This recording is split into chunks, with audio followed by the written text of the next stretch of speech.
Welcome. My name is Suze McLean-Pont, and welcome to Unlock Your Life. And in this episode, I'm going to answer all your questions.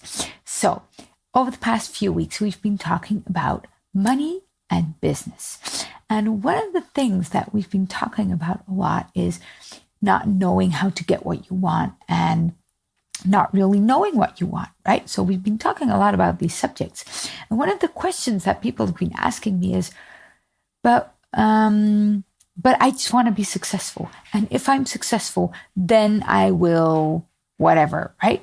So a lot of you have these questions around success and around what is success. And I just want to be the best in my field. And if I'm the best in my field, then I'll have what I want.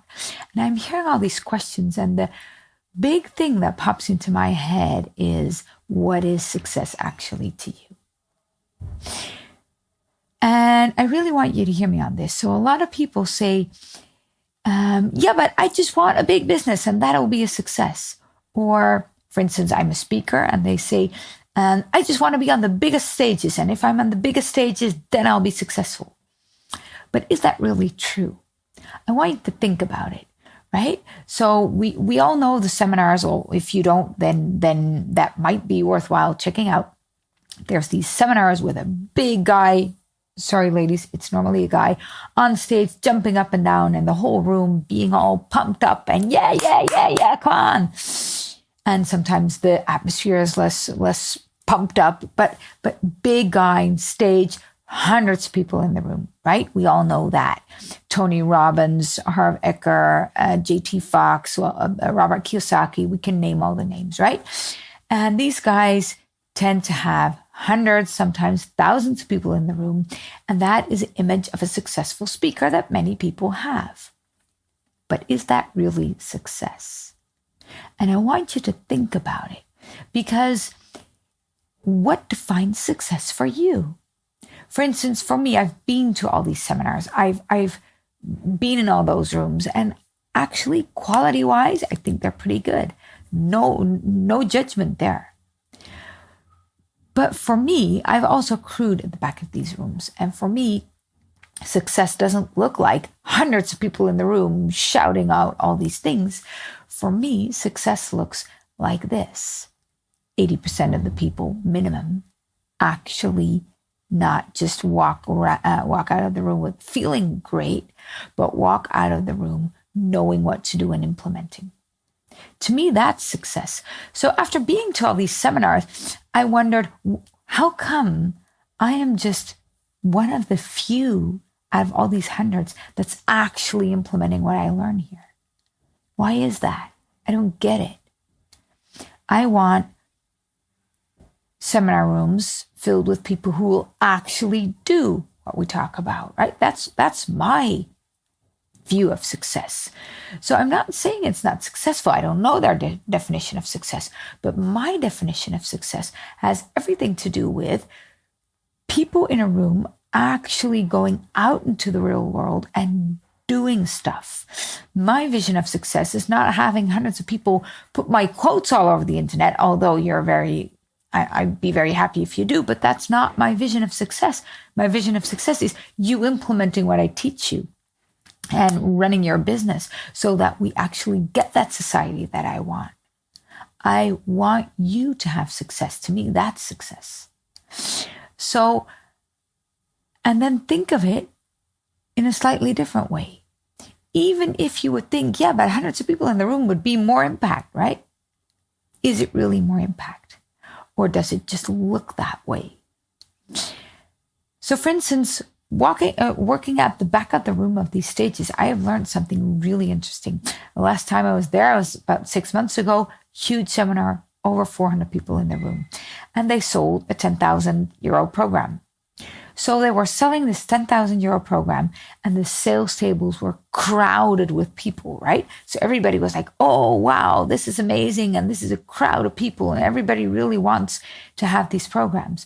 That's the image that was there. Success, right? But I know that out of the 400 people, only 14 actually bought the 10,000 euro program.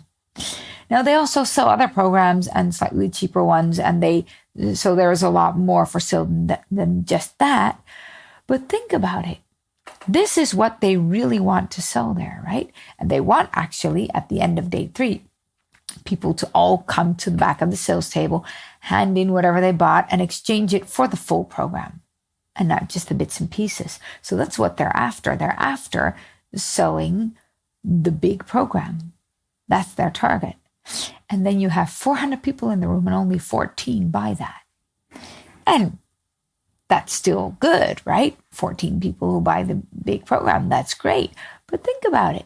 This is a seminar. It costs 10,000 euros a day to produce. It's 3 days. So it's 30,000 euros just for this seminar to produce it. Then they sell all the other seminars, and those have to be produced as well. And we're not talking about the salaries of the production manager, just the facilities and everything that's necessary there, right? So that's huge costs and huge amount of people jumping up and down. But how many of them are actually implementing what they learned there? And I started thinking about that, and I thought, so, okay, if that is what most people think success looks like, how do I perceive success? What do I actually feel would be successful? When would I see myself as successful? And this image came up to me, and that was,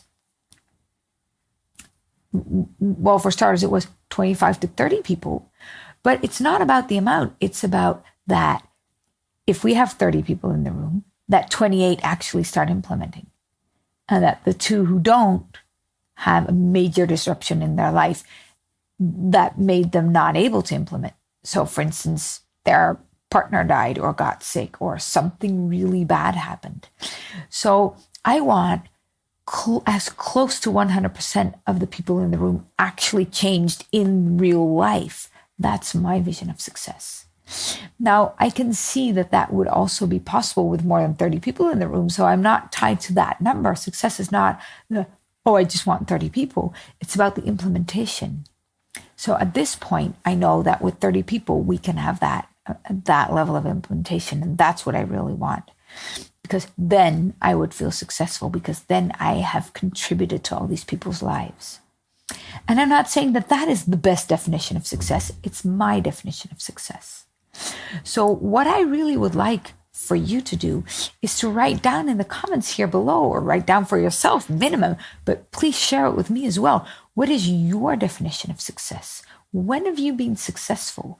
What is that thing that you want? And don't judge yourself. If you want $1 million in revenue and you don't care about those people, that's fine. That can be a different place. I was just sharing my definition of success. What is yours? Because clearly there are different images, right? And clearly for some guys out there, the image of success is having 400 people jumping up and down. For me, it's having 28 people implementing. For you, it might be a completely different story.